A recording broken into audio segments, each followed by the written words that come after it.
diksi. Diksi adalah sebuah pilihan kata yang tepat atau selaras di dalam penggunaannya untuk dapat mengungkapkan gagasan sehingga didapatkan hasil tertentu seperti apa yang diinginkan atau diharapkan. Atau dengan kata lain, diksi merupakan pilihan kata pembicara ataupun penulis dalam menggambarkan cerita yang dibuatnya.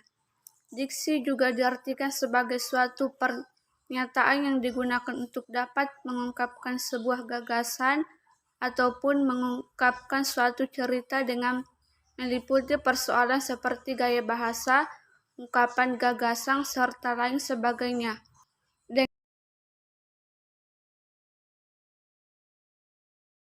Membedakan makna denotasi dan konotasi dengan cermat. Denotasi yaitu kata yang bermakna lugas dan tidak bermakna ganda, sedangkan konotasi dapat menimbulkan makna yang bermacam-macam. Lazim digunakan dalam pergaulan untuk tujuan estetika dan kesopanan. 2. Membedakan secara cermat makna kata yang hampir bersinonim. Kata yang hampir bersinonim misalnya adalah, ialah, yaitu, merupakan, dalam pemakaian berbeda-beda. 3.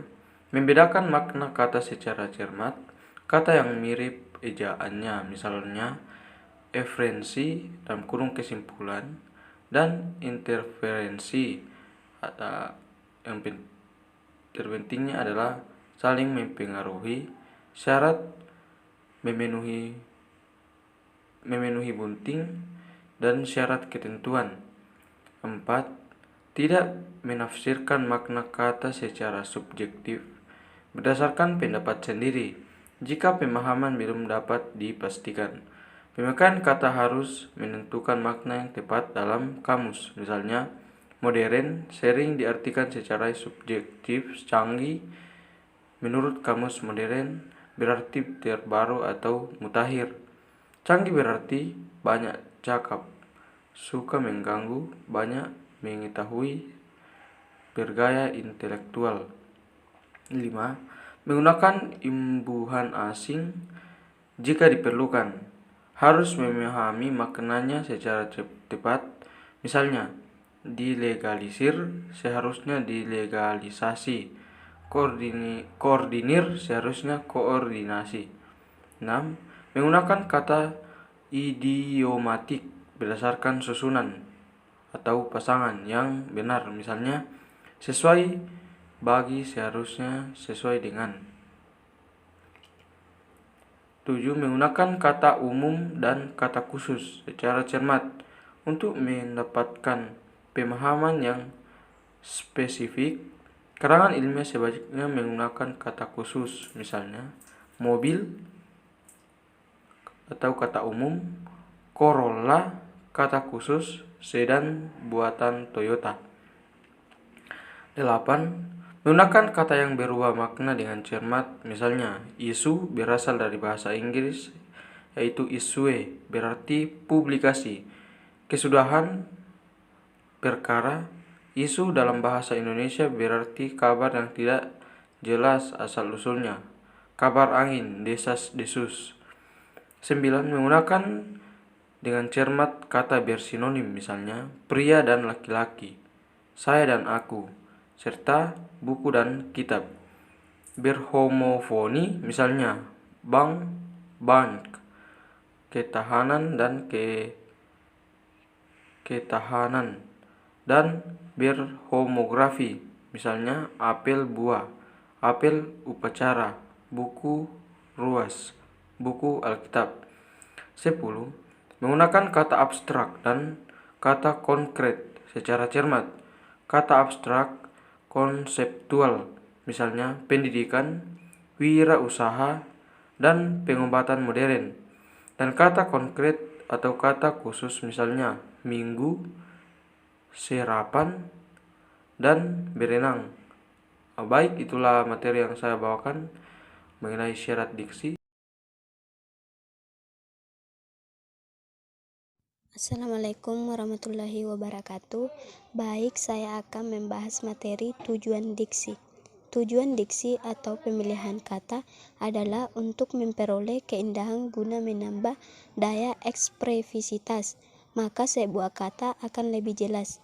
Jika pemilihan kata tersebut tepat dan sesuai, ketepatan pemilihan kata bertujuan agar tidak menimbulkan interpretasi yang berlainan antara penulis atau pembicara dengan pembaca atau pendengar, sedangkan sesuaian kata bertujuan agar tidak merusak suasana. Selain itu, berfungsi untuk menghaluskan kata dan kalimat agar terasa lebih indah. Adapun fungsi diksi yaitu 1. Membuat orang yang membaca ataupun mendengar karya sastra menjadi lebih paham mengenai apa yang ingin disampaikan oleh pengarang. Yang kedua, membuat komunikasi menjadi lebih efektif. Yang ketiga, melambangkan ekspresi yang ada dalam gagasan secara verbal, tertulis ataupun terucap. Selanjutnya, membentuk ekspresi ataupun gagasan yang tepat sehingga dapat menyenangkan pendengar ataupun pembaca. Yang keenam, melambangkan gagasan yang diekspresikan secara verbal. Yang ketujuh, membentuk gaya ekspresi gagasan yang tepat sehingga menyenangkan pendengar atau pembaca. Yang selanjutnya, menciptakan komunikasi yang baik dan benar. Yang selanjutnya, menciptakan suasana yang tepat. Selanjutnya nomor 9, mencegah perbedaan penafsiran. Yang selanjutnya, mencegah salah pemahaman. Dan yang terakhir yaitu mengefektifkan pencapaian target komunikasi. Sekian. Saya akan membacakan ciri-ciri diksi. Adapun ciri-ciri diksi yaitu yang pertama, tepat dalam pemilihan kata untuk mengungkapkan gagasan atau hal yang diamanatkan. Yang kedua, dapat digunakan untuk membedakan secara tepat nuansa, makna, dan bentuk yang sesuai dengan gagasan dan situasi serta nilai rasa pembaca. Yang terakhir, menggunakan pembedaharaan kata yang dimiliki masyarakat bahasanya yang dapat menggerakkan dan memberdayakan kekayaan tersebut menjadi jaring kata yang jelas. Selanjutnya, materi yang terakhir yaitu jenis-jenis diksi. Secara umum, diksi dapat dibagi menjadi 2 jenis, yaitu diksi berdasarkan maknanya dan diksi berdasarkan leksikal.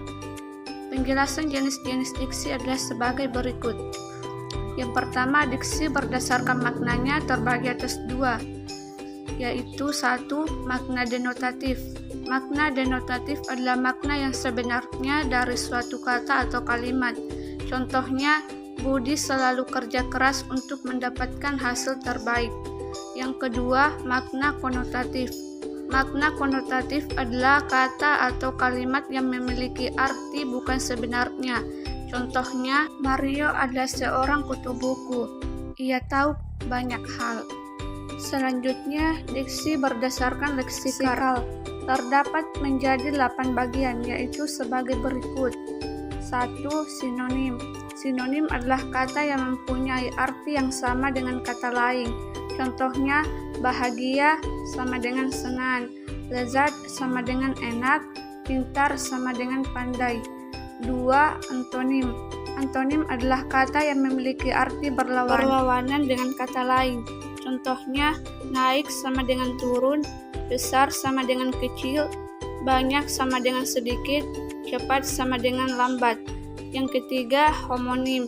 Homonim adalah kata yang memiliki lafal dan ejaan yang sama namun artinya berbeda satu sama lain. Contohnya, penggunaan kata bulan pada kalimat berikut. Bulan terlihat bulat penuh malam ini, atau semu. Yang keempat, homofon. Homofon adalah kata yang memiliki ejaan dan makna yang berbeda namun lafal sama. Contohnya, Antong menabung uangnya di bank secara rutin, dan Bang Anton bekerja di perusahaan pembiayaan. Kata bank, bank, dan ban pada kalimat di atas memiliki lafal yang sama, namun ejaan dan maknanya berbeda. Yang kelima, homograf. Homograf adalah kata yang memiliki lafal dan arti yang berbeda, namun ejaannya sama.